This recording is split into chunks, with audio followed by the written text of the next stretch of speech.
Renditions, golf's Grand Slam experience.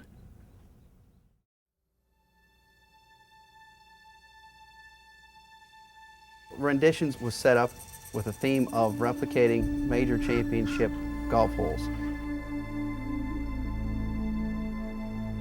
It's the essence of major championship golf and the history behind every one of the holes. Some of the best ones that they could find that matched up with the property, the lay of the land that was here. You have to come out and play. It's a fantastic golf course, something that you've never been able to do before. I don't think many people will get to play Augusta National, so here's your chance to get out and play it right here in Davidsonville. That's their chance to walk in the footsteps, not only of the legends, but major championship golf and PGA Tour players.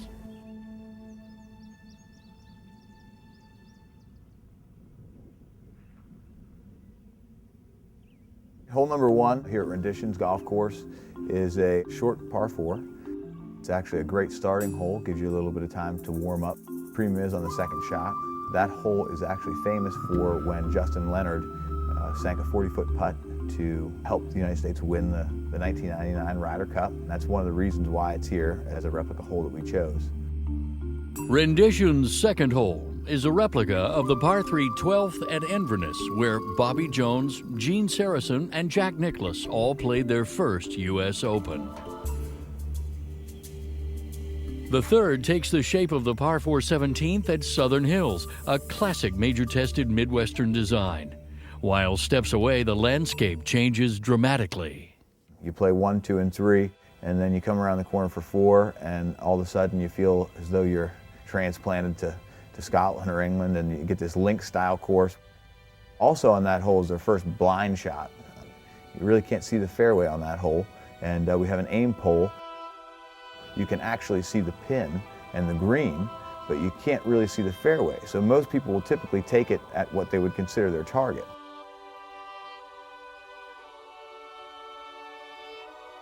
Hole number 5 is Royal Birkdale. It's the longest hole we have on the golf course. It's rated the hardest hole.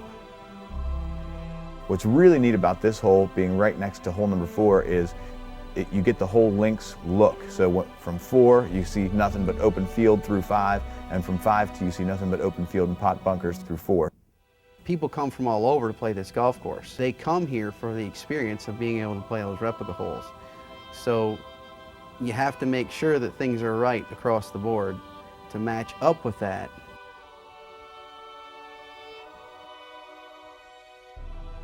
And really one of the favorite things that I have here, and I hear people say, is when you come over the hill you don't expect to see the replica scoreboard as well. That really gives you the flavor. It lets you know where you are. If you watch golf and you watch the Masters, you know where you're at that point. Renditions' own Amen Corner.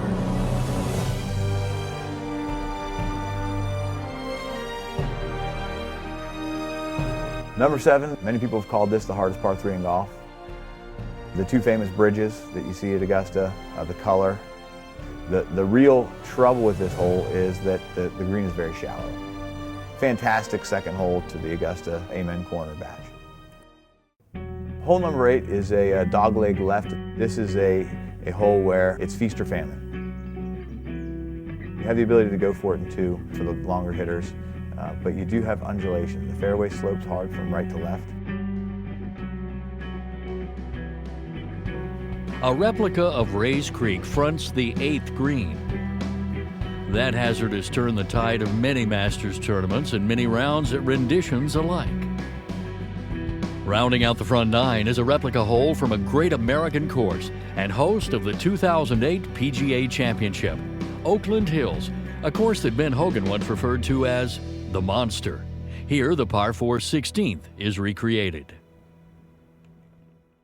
We hear a lot of comments about how much fun the golf course is, but we also hear that it is challenging, but that's okay. With major championship golf and the replica holes, it's going to be challenging. It's part of the feel and the flavor. That's part of the fun. Hole number 10 starts the back 9. This is the first time I think you're going to get the flavor of what most people consider major championship golf. It's the first hole you're going to come to that's flat, it's narrow, and it's long. Hole number 11, it's a forced fade off the tee. And then a downward sloping second shot, subtle breaks, fast greens. That's one of our best holes. It's always in fabulous condition.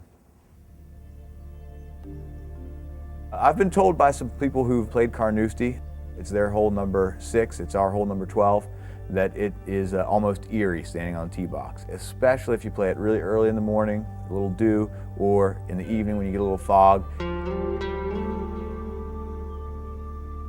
Large green, very undulating. There's all kinds of different pin positions, and then you've got the pot bunkers that are right around the green.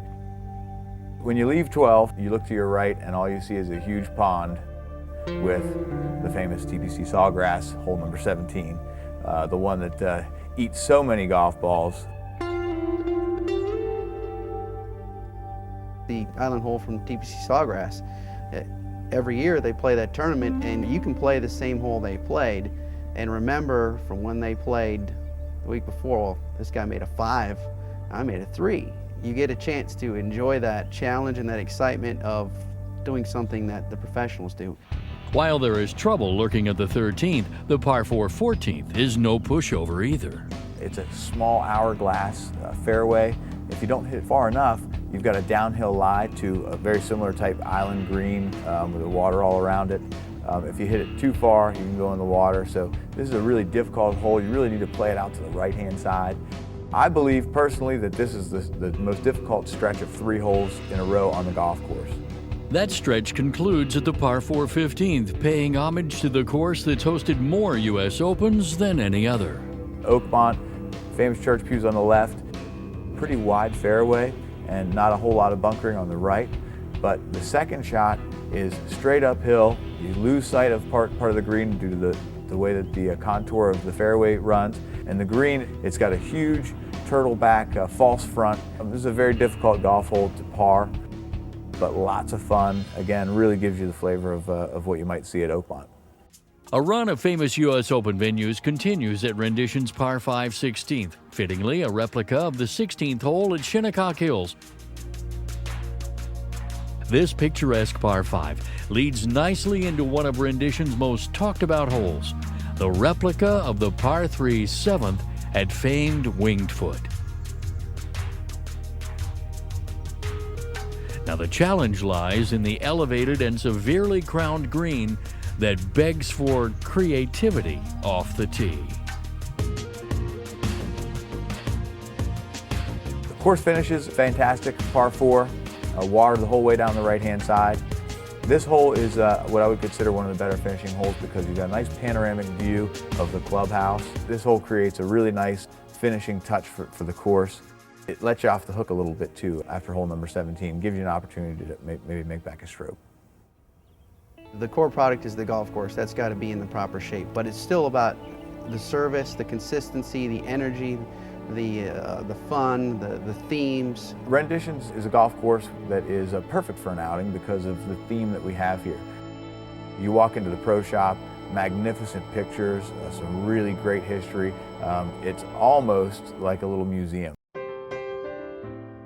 Just spectacular food, everybody loves it, a great banquet facility. We do a lot of anniversary parties, the birthday parties, but for the most part, it's the weddings. We can handle about 200 people.